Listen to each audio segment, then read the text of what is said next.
बिस्मिल्लाहिर्रहमानिर्रहीम। अस्सलाम वालेकुम दोस्तों, जैसे कि आपको पता है कि आजकल एक वबा फैली हुई है जो कि तेजी से मजीद फैलती ही जा रही है। लेकिन हमारे प्यारे आका सल्लल्लाहु ताला अलैहि वसल्लम ने 1400 साल पहले ही फरमा दिया था। सही बुखारी की हदीस नंबर 3176 में नबी करीम सल्लल्लाहु ताला अलैहि वसल्लम ने क़यामत की 6 निशानियों में से एक निशानी ये भी बताई है कि तुम में शिद्दत से एक वबा फैलेगी जैसे बकरियों में ताउन फैलता है। प्यारे दोस्तों, इसी तरह मसनद अहमद की हदीस 12893 में नबी करीम सल्लल्लाहु ताला अलैहि वसल्लम ने क़यामत की 6 निशानियों में से एक निशानी ये भी बताई है कि बकरियों में मौत की वबा की तरह इंसानों में एक वबा फैलेगी जिससे बाकसरत अमवात होगी। दोस्तों, ये तमाम अहादीस यही बात हमें बता रही है कि एक वबा फैलेगी जिससे बाकसरत अमवात होगी। इसी तरह आपको एक और बात बताते चलें दोस्तों कि सही बुखारी की हदीस 5771 में नबी करीम सल्लल्लाहु ताला अलैहि वसल्लम ने फरमाया, हदीस का मफहूम बयान कर रहा हूँ कि अपने बीमार ऊँटों को सही ऊँटों में ना लेके जाओ। इस हदीस पाक के मफहूम से साफ बात ये पता चल रही है कि अगर किसी जगह पर कोई वबा फैले तो वहाँ पर मत जाओ, मतलब कि बीमार लोग सेहतमंद लोगों से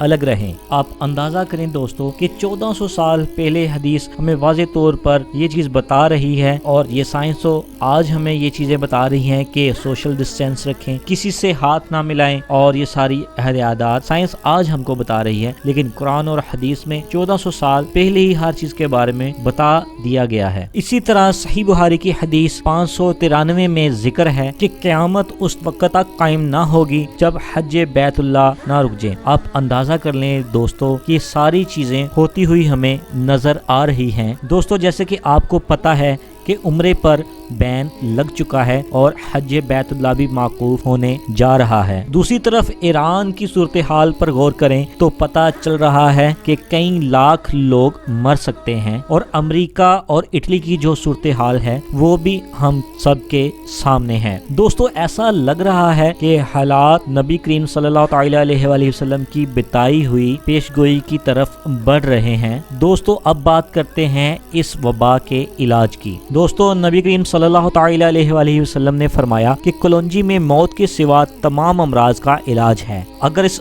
हदीस पर अमल किया जाए और कलौंजी से कुछ ऐसी अद्वियात को तैयार कर लिया जाए तो शायद इस वबा से लोग महफूज हो सकते हैं। मुस्लिम ममालिक के पास इस कदर वसाइल नहीं है कि इस तरह की वैक्सीन को तैयार कर सकें, लेकिन हो सकता है कि जापान, अमेरिका जैसी कोई कंट्री इस दवाई को तैयार कर लें। बहरहाल दोस्तों, हमारी रब तबारक व तआला से ये दुआ है कि हमें और हमारी नस्लों को इस वबा से महफूज रखे, और तमाम तर जो भी लोग इस वबा में मुब्तला है रब तबारक व तआला उनको शिफा अता फरमाए। आमीन या रब्बिल आलमीन।